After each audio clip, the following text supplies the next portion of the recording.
রাষ্ট্রদ্রোহের মামলায় বহিষ্কৃত ইস্কন নেতা চিন্ময় কৃষ্ণ দাসের জামিন প্রশ্নে রুল জারি করেছেন হাইকোর্ট। তাকে কেন জামিন দেয়া হবে না জানতে চাওয়া হয়েছে রুলে। সরকারকে 2 সপ্তাহের মধ্যে এই প্রশ্নের জবাব দিতে বলা হয়েছে। বিচারপতি মোহাম্মদ আতোয়ার রহমান ও বিচারপতি মোহাম্মদ আলী রেজার হাইকোর্ট বেঞ্চ মঙ্গলবার এ রুল দেন। এটিই প্রমাণ করে চিন্ময়ের জামিনের বিষয়ে আইনগত দিক থেকে কোনো প্রকার অসহযোগিতা নেই।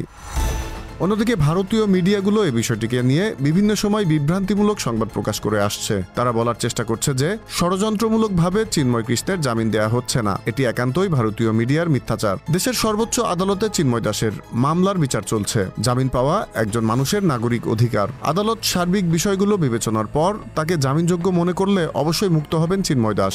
এখানে পক্ষপাতিত্বের কোনো সুযোগ নেই বলেও জানান আইনজ্ঞরা। Z news, Dhaka.